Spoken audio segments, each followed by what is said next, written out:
இதுவரைக்கும் சந்திராஸ் கிச்சனை சப்ஸ்கிரைப் செய்யாதவர்கள் ரெட் கலர் சப்ஸ்கிரைப் பட்டனை ப்ரெஸ் பண்ணி சப்ஸ்கிரைப் பண்ணிக்கோங்க.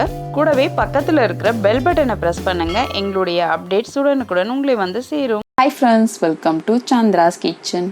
இன்னைக்கு நம்ம ஒரு சுவையான கீரை குழம்பு எப்படி செய்யறதுன்னு பார்க்கலாம் வாங்க.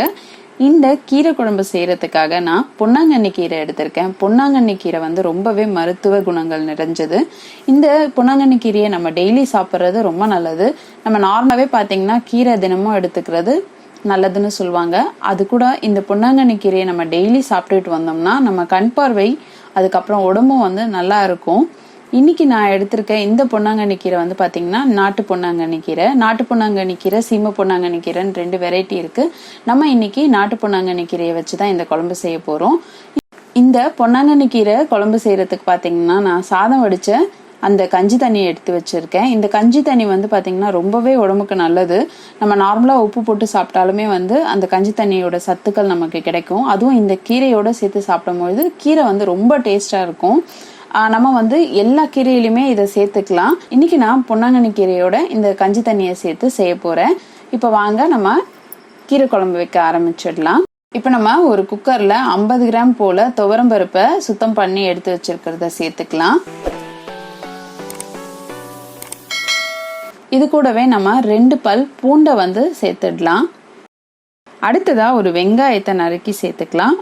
ஒரு தக்காளி பழத்தையும் இதே மாதிரி கட் பண்ணி சேர்த்துக்கலாம். 1/4 ஸ்பூன் போல மஞ்சள் தூள் சேர்த்துக்கலாம்.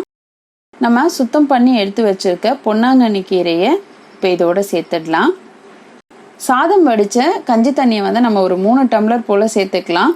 இந்த கஞ்சி தண்ணி கம்மியா இருக்கும் அப்படின்னா நீங்க வந்து சாதா தண்ணியை இதோட கலந்து சேர்த்துக்கோங்க. சேர்த்துட்டு இந்த கீரை எல்லாத்தையும் நம்ம நல்லா கலந்து விட்டுறலாம். அடுத்தது ஒரு பச்சை மிளகாவை நம்ம கட் பண்ணி சேர்த்துடலாம். 1/2 ஸ்பூன் போல குழம்பு மிளகாய் தூள் சேர்த்துக்கலாம். இந்த பொன்னாங்கண்ணி கீரை குழம்புக்கு தேவையான அளவு உப்பு சேர்த்துடலாம். எப்பவுமே கீரையில கொஞ்சம் உப்பு தன்மை இருக்கும், அதனால நம்ம குறைவாவே சேர்த்துக்கலாம். தேவைப்பட்டா கொஞ்சம் சேர்த்துக்கலாம். ஒரு சின்ன நெல்லிக்காய் அளவு புளி சேர்த்துக்கலாம். சேர்த்துட்டு இப்ப நல்லா கீரையை கலந்துருங்க. இப்ப நம்ம குக்கர் மூடி ஒரு 2 விசில் வச்சிடலாம். இதுலயே வந்து பாத்தீங்கன்னா கீரை நல்லா வெந்துடும். 2 விசில் போல வந்திருக்கு. ப்ரெஷர் நல்லா அடங்கிடுச்சு. நம்ம ஓபன் பண்ணிடலாம். இப்போ பாத்தீங்கன்னா பருப்பும் கீரையும் நல்லா வெந்திருக்கு. இதை வந்து நம்ம மத்து வச்சு நல்லா கடைஞ்சிடலாம்.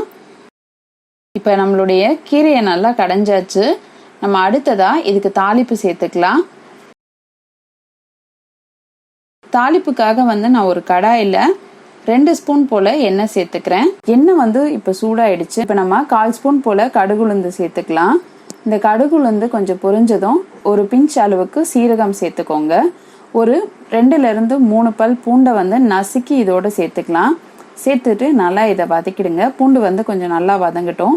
உங்ககிட்ட வந்து வடகம் இருந்துச்சுன்னா வடகம் போட்டு தாளிச்சுக்கலாம். என்கிட்ட இப்ப வடகம் இல்லை, அதனால நான் வடகம் சேர்த்துக்கல. அடுத்ததா நம்ம ஒரு காஞ்ச மிளகாவை கிள்ளி சேர்த்துடலாம். ஒரு கொத்து போல கருவேப்பிலை சேர்த்துக்கலாம். நல்லா இது எல்லாத்தையும் வதக்கிடுங்க. பூண்டு வந்து நல்லா வதங்கிடுச்சு. இது கூட வந்து கொஞ்சம் போல பெருங்காயத்தூள் சேர்த்துருங்க. இப்ப இந்த தாளிப்பை சேர்த்துட்டு இப்ப கீரை குழம்பு வந்து கொஞ்சம் கொதிக்கணும், அதனால கொஞ்சம் கொதிக்க விடுங்க. இப்ப லைட்டா கொதி வர ஆரம்பிச்சிடுச்சு. நம்ம நல்லா கலந்து விட்டுறலாம்.